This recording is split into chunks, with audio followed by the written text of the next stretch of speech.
Good morning, everybody. Welcome to Skipped History.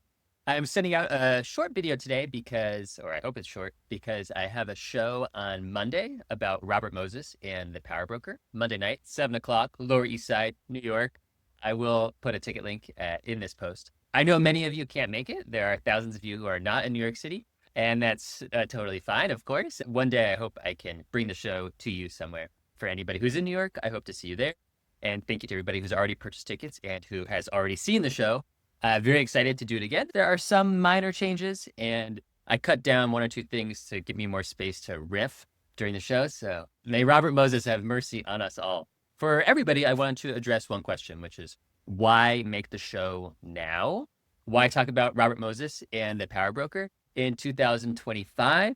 After all, a lot of this stuff happened in the 1920s, 30s, 40s, 50s, 60s, 70s, and well, it continued to happen in the many decades following into the present day. So there's one answer, but there's another side of things that I think is relevant to everybody. And that is that the book is revealing, I think, of some dynamics that make it really hard for us to see change today. I remembered that the Skipped History 5th anniversary, 5 years of doing Skipped History, is next week.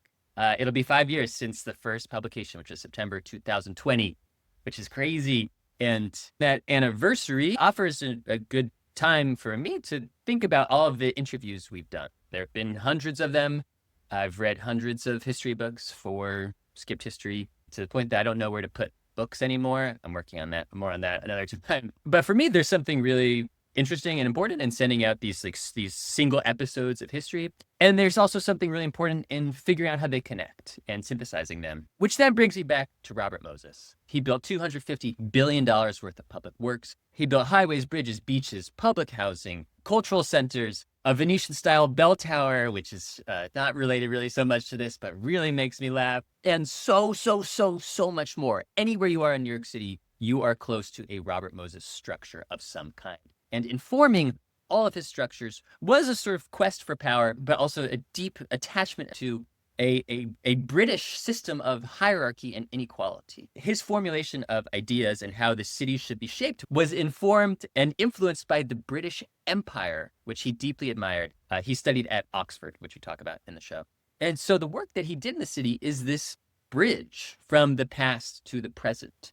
We like to think that we have moved on from a really horrid history. In many ways, the US has an incredibly robust history of rebellion and pushing against these hierarchies that don't serve most of us. But Moses was so brilliant and devious and motivated for a host of reasons, besides being racist and elitist, that he, more than anybody else, was able to create a lived environment that embodies the prejudice that is at the heart of US history and is at the heart of the US present. And I just wonder if maybe we can't see change that we want. We can't actually uproot the inequality that is continually ever more and more defining US society without really fundamental change in our streets, in our sidewalks, in our highways, in the way that we move around, and of course in our housing. And though Moses was exceptional in many ways, he exemplifies dynamics that are present everywhere in the country. And in turn, I think talking about that history helps illustrate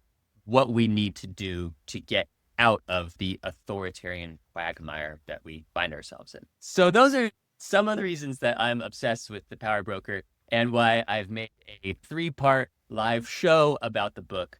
It is a really sort of cathartic way for me to dive into this history and share it with you and also understand it. There's a ticket link at the bottom of this video. If you got this far, thank you for listening and watching. I'll be back next week with another interview about the history of free speech.